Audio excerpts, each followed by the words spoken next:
How come government economic policy makes it so much harder for people to create the wealth that they want and need in their lives? Welcome to Bonkers Economics, and this is episode 3 of our series Fixing Our Economy. Now, in episode 2, we looked at the problem with money, and money does two jobs essentially. It's a means of exchange, and it's a means of storing wealth in a form that people can use to exchange. And those two purposes are in some ways contradictory, because money as a means of exchange keeps money flowing through the economy. It's a way of allowing people to exchange their work, essentially. So if you've got a baker and a cabinet maker, for example, well, they can't keep exchanging bread for cabinets because there's only so many cabinets that a baker needs. So what do? Well, they use money as a way of solving that problem, so they can go away and they can exchange their work indirectly for other people's work that they do need. And that's the way that money flows through the economy and allows us all to do our work and turn work into real wealth. But when money is used as a store of wealth, well, that's altogether a different problem, because then that money is not available to circulate through the economy. It's not available to create real wealth for people. And it gets sort of stuck in people's savings or in these enormous offshore bank accounts or wherever it might be. So in that situation, money is not helping, it's hindering the process of wealth creation. And money, of course, also attracts more money to itself through rents and interest and dividends and that sort of thing. And so money that's accumulated gets greater, and that means there's less money still available for circulation. And we can see that problem illustrated in this image here, which shows GDP in the yellow stripe down the middle.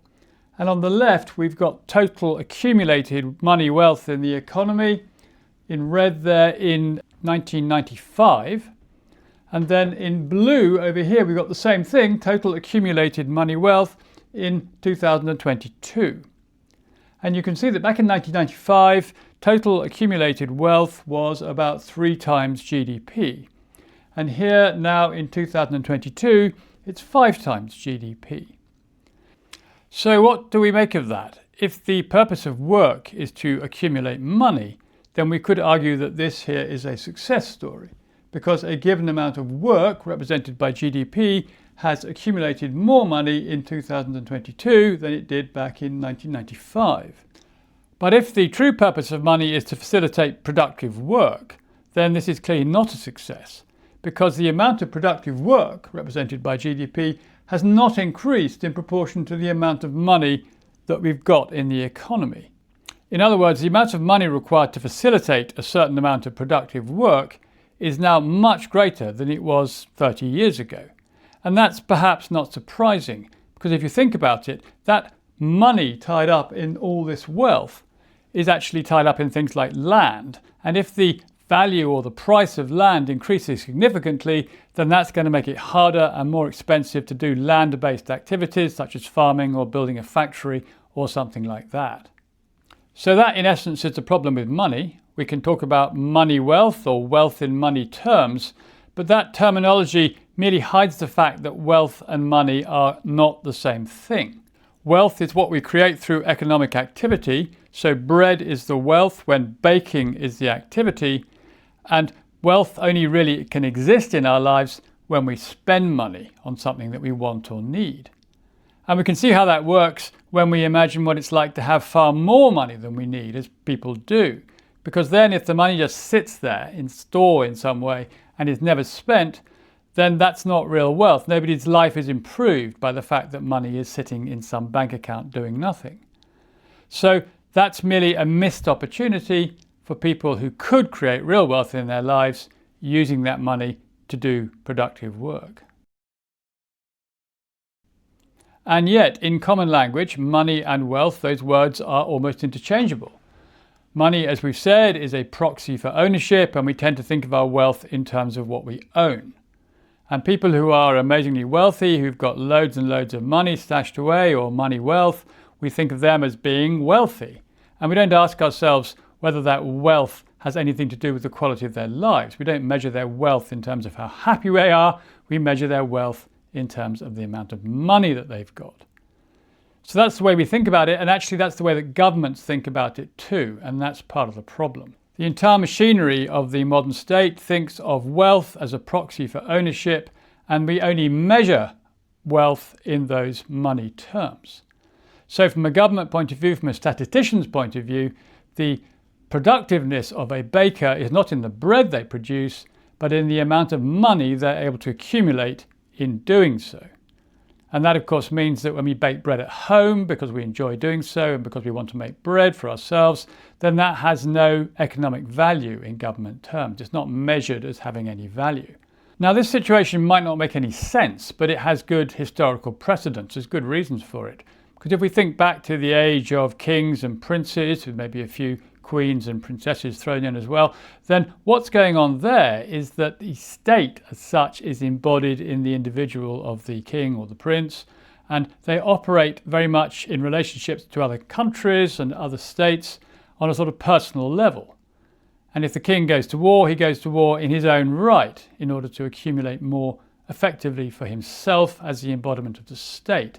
And so the only thing that matters to him really is how much wealth the state collectively can accumulate, and how much wealth he can access, therefore, to raise an army, for example, where raising an army involves creating surplus wealth, surplus of the sort of wealth that allows people to stay alive, at least, so that the army doesn't have to produce that wealth for themselves.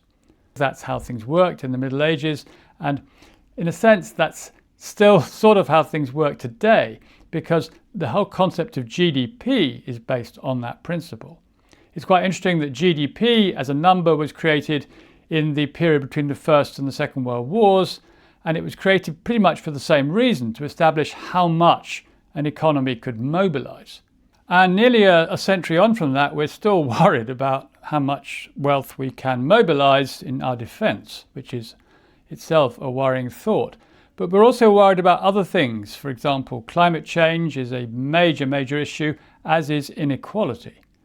And climate change matters because it could cause large parts of the world to be very challenging in terms of wealth production, and they may even become uninhabitable in the way they are now.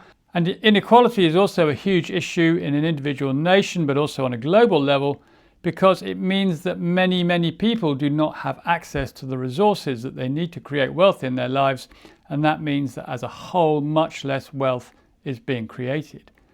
And actually, these two problems of climate change and inequality are closely related, as we're going to see in a later episode.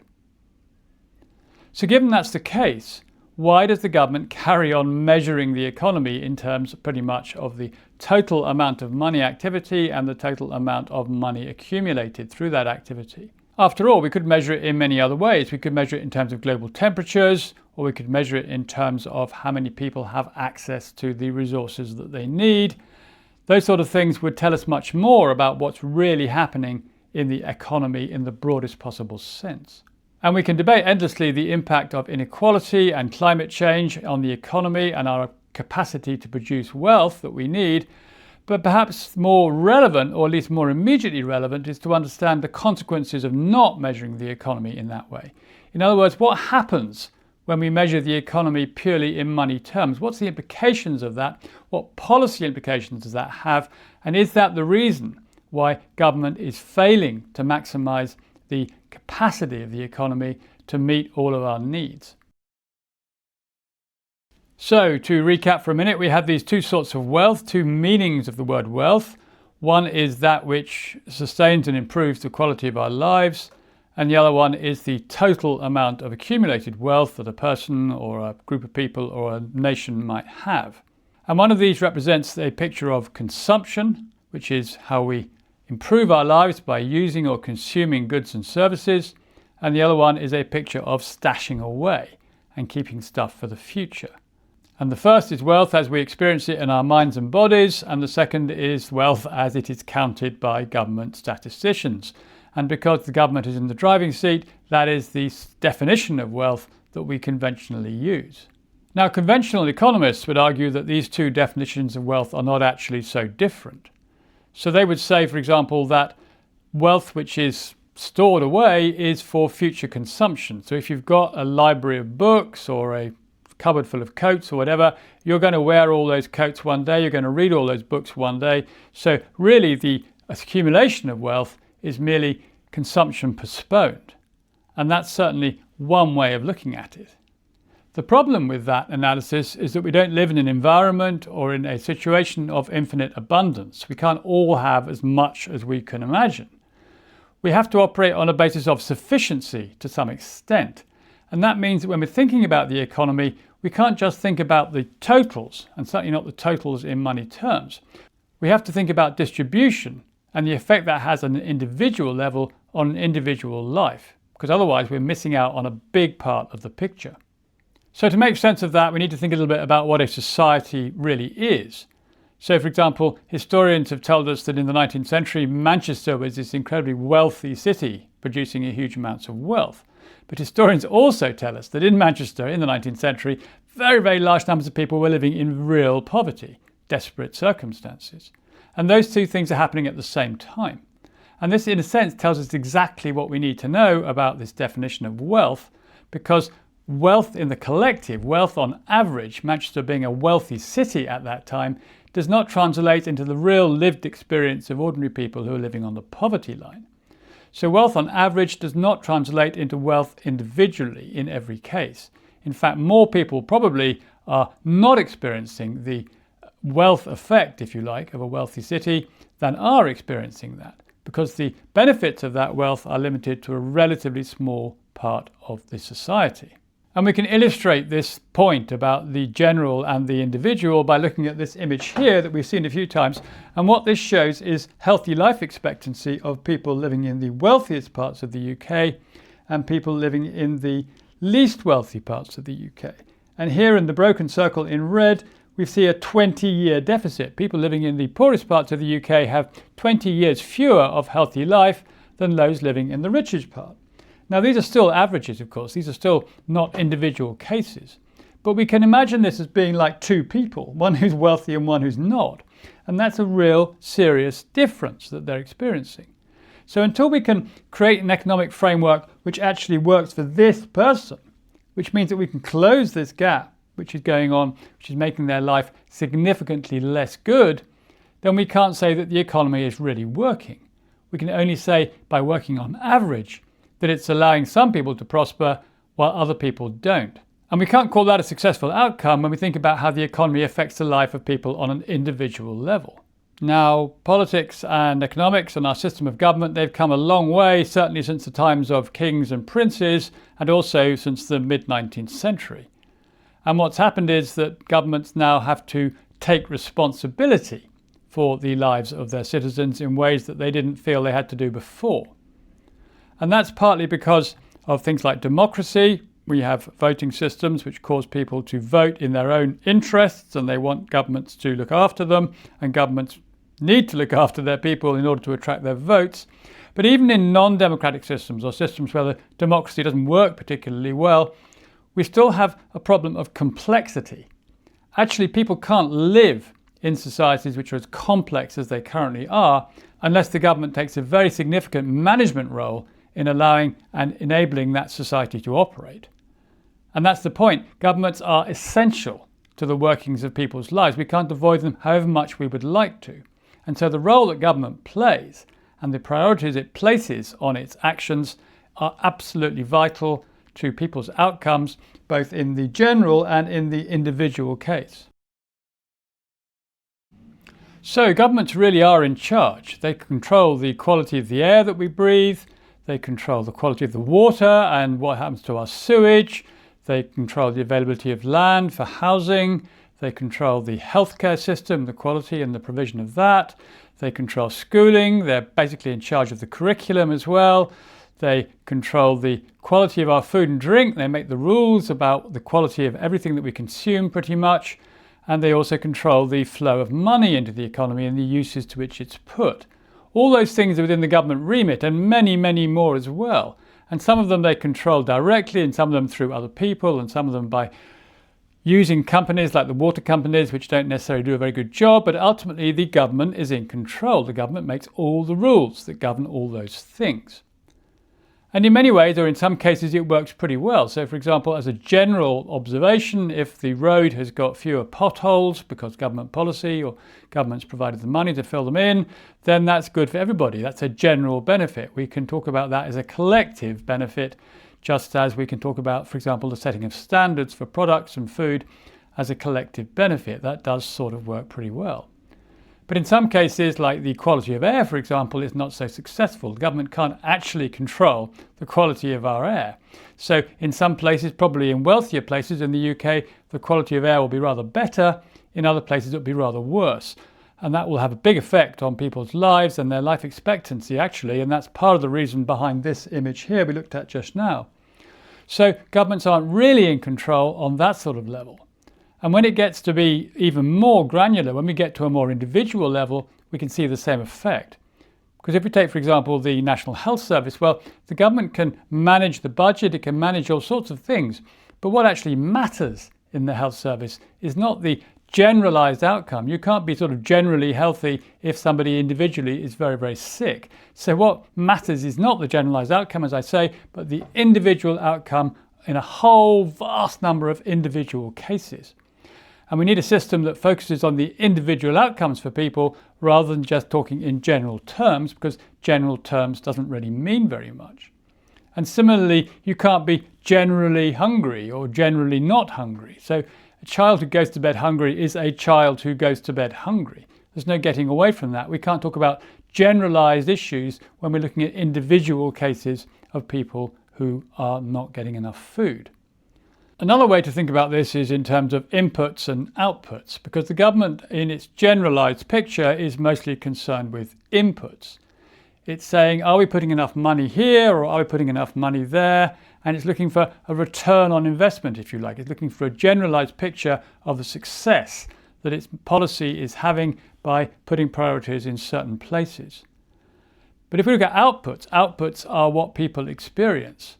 And outputs are what really matter. It doesn't really matter what the inputs are if the outputs are not what we need. And as soon as we generalize about outputs and we lump them all together and we fail to look at individual experience, that's when, as I say, we miss out on the granular detail, we miss out on the real impact that government policy is having on individual people's lives. Now, governments get stuck in this collective framing for pretty much the same reasons that people are also stuck in their relationship with government, which is that life is so complex. And the economy is complex and the whole system is complex. And it's much, much easier for a government to look in general terms at the amount of money, for example, it's investing in A, B, and C, than it is for it to focus on individual outcomes. And as the economists would say, if you get the macro policy right, then the micro policy, in theory, will look after itself. But there could be something else going on here, which is sort of captured in the question, is it actually possible to experience wealth collectively? Can we experience general wealth or only at an individual level? And that means, do we feel wealthier because the people around us feel wealthy? Is it a sort of collective sense of wealth that we share? And to answer that, we could substitute, for example, the word happy. Do we feel happier around people when other people are happy? Do we feel happier together? And in a certain sense, we do. But if we're completely miserable, if we're really depressed, then we're not necessarily going to feel happier surrounded by other happier people. And the same is true at an economic level. If we are really, really badly off, we're not going to feel happy because other people are doing well. But if we're doing well and we're surrounded by people doing well, then we may feel better off overall. In a modern state like the UK, pretty much everybody involved in policy making or decision making in government falls into that category of sufficiently wealthy. And they're well educated and they're in well paid jobs and they're broadly surrounded by people in similar circumstances. And actually the cadre of people involved in UK government at the top level is fairly small. If we look at this image here, we can see, roughly speaking, what's going on. These are, believe it or not, cabinet ministers for the last 100 years. That's from 1922 to 2021. And what we've got, if you imagine the pink or red-pink box being the whole thing, so to speak, that's all the cabinet ministers in that period. And then the green box, slightly smaller, is all the cabinet members who went to university. And then guess what? The blue box in the middle is all the cabinet ministers in that time who went to Oxford or Cambridge. So you can see that it's a pretty tight-knit group of people. And of course, in many ways, they all think in similar terms. Clearly, you don't need to have been to an elite university to fall into this category of sufficiently wealthy. Nonetheless, it does create a sort of sense of normal or achievable, a sort of level at which people imagine the society should operate because that's what they see all around them. And that means that people who are nowhere near that level, people right at the margins, people who are most deprived, they're not terribly visible. They feel like an aberration in the system, if you like. And one way of managing that aberration is to look at things on average across the piece, because average and normal can seem like the same thing. And if we can achieve a good level at the average, then we may think we're doing pretty well, regardless of what's happening below that level or at the very bottom. And this effect of not really noticing what's happening at the bottom of the social and economic scale, this idea that what's going on down there is really an aberration from the norm, well, that's reinforced also by a tendency of people to look up rather than down. Because we tend to assess our wealth in terms of aspirationally what other people have who are doing better than us, and we tend to aspire towards those levels. We don't tend to look down and to see how much better we are than the people who are worse off. And that effect actually produces some pretty good distortions of its own, and we can see that in the image over here. Because what we've got here in the big yellow box on the left is the total wealth of the richest 10% of the UK population. And what we've got in the little green box, that tiny green box there, that's the total wealth of each member of the poorest 10% of the population. So that's the average wealth of the richest and the poorest in the UK. Now that's pretty shocking in itself. It's a huge difference, obviously. But look what happens when we take that big yellow box, the richest 10% in the UK, and we put it here.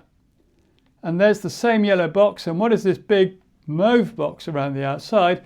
Well, that's a nominal sum of £1 billion. Now, the UK doesn't have that many billionaires, but it does have some. So if you think you're in the richest part of the society, if you think you're in the richest 10%, and you suddenly find you only got a tiny fraction of what the really rich people have, then clearly you might not think you're so well off at all. You might actually be in fear of not being wealthy enough to sustain your standard of living. You may not feel you have much to give away, as it were, and that means that looking down, looking at people who are less well off than you, becomes even less attractive in policy terms, because you don't have much to share, you don't have much to give away, or you don't think that you've got much to give away. So policy proposals that involve taking money away from wealthy people and giving them to poorer people are very unattractive at all sorts of levels. The problem with government, therefore, is that it is institutionally committed to looking at the economy from the top down. It's absolutely hardwired into government thinking that if we can maximise the total wealth of the economy, then that will be the best outcome for everybody in the long term. Now, this is a version of what has become known as trickle-down economics. The idea that you put this vast amount of wealth into the system and it finds its way down to everybody who needs it. And we know from experience that doesn't work. That's not the way the system works. Not enough of that wealth makes its way down to the bottom. But we've seen the forces that cause the government to persist in this perception because it doesn't really think there's another way. It's absolutely committed to the idea that total wealth in money terms, is the only metric, the only measurement that it can effectively use. But there is in fact another way, and that is for the government to prioritise the individual experiences of individual people. In other words, to ensure that everybody in the society has got access to the wealth that they need to lead a reasonable quality of life. And because money is the tool that allows us to create wealth for ourselves, because money is not in itself wealth, but it's the oil in the system, the thing that makes wealth creation possible, the government can actually create more wealth in the entire economy by making that money more widely available. Because even if there are not these huge stores of wealth at the top of the system, the amount of additional wealth that's being produced further down will easily outweigh that, particularly as the wealth being produced further down will be real wealth that people can use and consume, and not this sort of artificial sort of wealth that's stuck in some sort of savings account. So that's possible for the government to do, but it does require a complete rethink. It does require that the government prioritise the bottom of the economy, that it takes a bottom-up approach rather than top-down. And yet the government is currently hardwired to reject that approach. The government is hardwired to make the creation of wealth, the creation of real wealth, and particularly at an individual level, the government is hardwired to make that as difficult as possible. And that hardwiring will be the subject of our next episode. So thanks for watching this episode. If you've enjoyed it, please do press that like button underneath because that's really helpful. And please do also subscribe if you haven't done so already, and thank you if you have. And also check out the website at bonkerseconomics.net, which has got more information on many of these images around me. And finally, if you want to buy postcards of some of these images, well, they're also available on the website, and they make a really good conversation opener when you're talking about the economy with your family and friends. Thanks very much.